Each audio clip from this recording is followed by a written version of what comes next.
அனைவருக்கும் இனிய வணக்கம். இணங்கு மெய்ஞான பேரின்ப கடலின் இன்னமுது எடுத்து எமக்களிப்போன் பிணங்கிய கோச பாச மாயை பின்னலை போர்த்து எரிந்திடுவோன் வணங்கிய தவத்தினோர்க்கு அருள் புரிய வள்ளலாய் வந்த மா தவத்தோன் குணங்குடி வாழு முகையதீன் ஆம் எம் குருபதம் சிரத்தின் மேல் கொள்வாம். இது குணங்குடியாருடைய குரு வணக்கமாக சொல்லப்படுகிறது. இன்று நாம் நம்முடைய பாடப்பகுதியாக குணங்குடி மஸ்தான் சாஹிபு எழுதிய நிராமய கண்ணியிலிருந்து 1 முதல் 20 பாடல்கள் குறித்த செய்திகளை அறிய இருக்கிறோம்.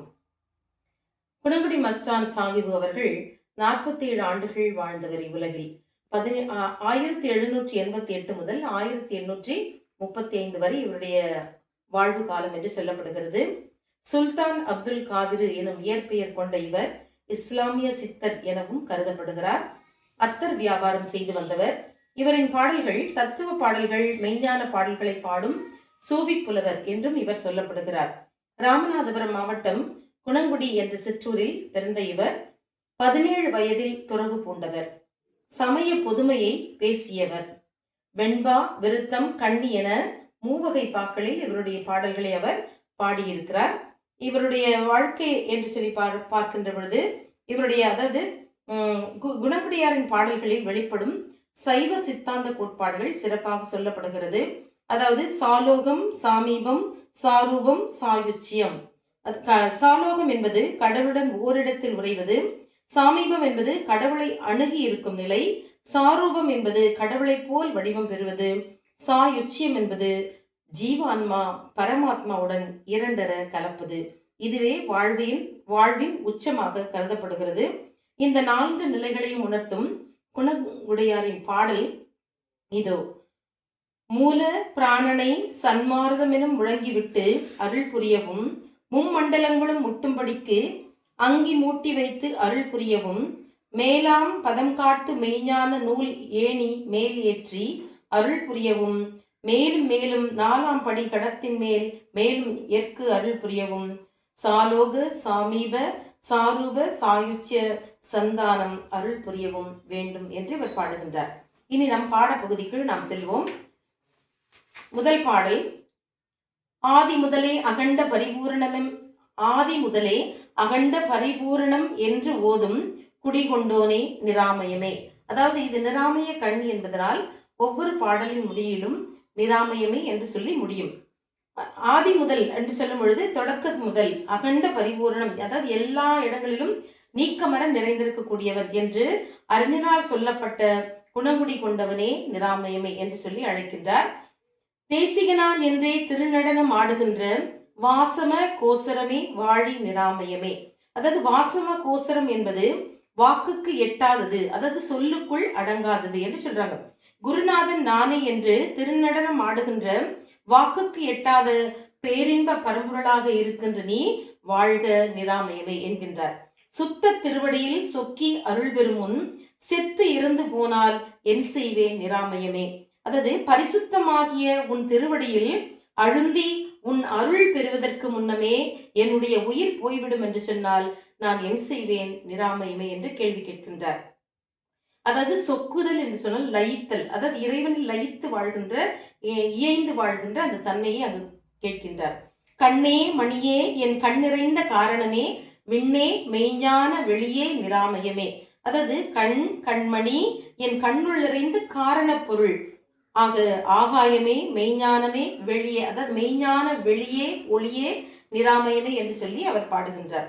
எவ்விதம் என் இதயம் தெளிவதற்கே பந்த வினையகல பாராய் நிராமயமே. அதாவது பந்தம் என்று சொன்னால் கட்டுகள் என்று சொல்லப்படுவது ஆசை என்பன போன்ற அந்த உலக ரீதியான பற்றுகள். எந்த விதத்திலும் என் இதயம் தெளிவதற்காகவும் வினை கட்டுகள் நீங்குவதற்காகவும் என்னை உன் அருள் கூர்ந்து காப்பாயாக நிராமயமே என்று வேண்டுகிறார். இறந்ததன் மூலகத்தில் என்னது யான் என்பதெல்லார் துறந்தானே அந்நிலையே சொல்லாய் நிராமயமே. அதாவது முதலில் யான் எனது என்பதையெல்லாம் மனத்திலிருந்து ஒழித்தால் துறந்தவனாவேன். அதனால் அந்த நிலையை எனக்கு சொல்லி அருள வேண்டும் நிராமயமே. அதாவது இறைவனுடைய அருள் ஆற்றல் இல்லாமல் நாம் எதையுமே உணர்ந்து கொள்ள முடியாது. அதனால் அந்த இறைவனே அத்தகைய தன்மையை நமக்கு கற்பிக்க வேண்டும் என்று சொல்லுகின்றார். வற்றா சமுத்திரமே வள்ளலே வான்பொருளே சித்தர் உளத்தின் தெளிவே நிராமயமே. அதாவது இங்க வள்ளல் என்பது உதாரண குணம் உள்ளவன் என்று சொல்லப்படுகிறது. அதாவது வற்றாத கடலே வள்ளலே மேலான பரம்பொருளே சித்தர்களுடைய மனத்திற்கெல்லாம் தெளிவாக இருந்தவனே எனக்குள்ளும் தெளிவாக நீ இருக்க வேண்டும் என்று வேண்டுகிறார். உம்பார்க்கும் எட்டாததொன்றன்றி மறையோலம் இட்ட செம்பொற் கிளியே ஜெயமே நிராமயமே. அதாவது உம்பர் என்று சொன்னால் தேவர்கள், அது அவர்களுக்கு கூட எட்டாத அந்த தன்மை இங்கு சொல்லுகின்றார். தேவர்களுக்கும் எட்டாதது என்று ஒருமிக்க வேதங்கள் முறையிட்ட செம்பொன் மலையே ஜெயமே. அதாவது இறைவன் தான் எல்லாவற்றுக்குமே நிரந்தரமான நித்தியமான வெற்றி என்பதை அவர் இங்கு நமக்கு குறிப்பிடுகின்றார். அடுத்த பாடல் பாருங்க. பேச்சுக்கு அடங்காத பேரின்ப தேனமிர்தம் காய்ச்சி வடித்த கடலே நிராமயமே. அதாவது இங்க இறைவனின் இயல்புகள் சரியை, கிரியை, யோகம், ஞானம் என்று சொல்லப்படுகிறது. அந்த தன்மையில் அந்த இறைவனுடைய தன்மைகளை நாம் வார்த்தைக்குள் அடக்க முடியாது. அதனால வார்த்தைக்கு அடங்காத பேரின்பத்தை உண்டாக்குகிற தேனையும் அமிர்தத்தையும் காய்ச்சி வடித்த சமுத்திரமாக அந்த இறைவன் பரம்பொருள் விளங்குவதாக சொல்கிறார். அந்தரத்தினுள்ளே நின்றாடும் திருக்கூத்தனை சிந்தை அருகிலேன் என் செய்வேன் நிராமயமே. அதாவது அந்தரங்கம் என்பது சிதகாசம் என்று அந்த சித்தர்கள் குறிப்பிடுவார்கள். சிதகாசம் என்பது ஆகாயம் என்பதை குறிக்கிறது. ஆகாயத்திலே நின்று ஆடுகின்ற திருக்கூத்தை என் மனத்தால் அறிந்திலேன் என்ன செய்வேன். ஆக உன்னுடைய தன்மையை முழுமையாக அறியக்கூடிய அறிவை நான் பெறாமல் இருக்கின்றேன். அந்த அறியாமையை போக்க எனக்கு அருள் செய் என்று வேண்டுகிறார். மௌனமணி மூடி வைத்த பெட்டகமே தேனமுத இன்பத் தெளிவே நிராமயமே. அதாவது மோனமாகிய மௌன மணியை வைத்து மூடி இருக்கின்ற பெட்டகமாய். அதாவது இங்கு மணி என்று சொல்லப்படுவது ரத்தினம். அதாவது இந்த இடத்துல ரத்தினம் மணியாக குறிக்கப்படுவது எது என்று சொன்னால் அந்த மௌன நிலை, அந்த மோன நிலை, அந்த அதுபடி மூடி இருக்கிற பெட்டகமாய் இன்பம் தருகின்ற தேன் அமிர்தங்களின் தெளிவாக இருக்கின்றவனே நிராமயமே என்று சொல்லுகின்றார்.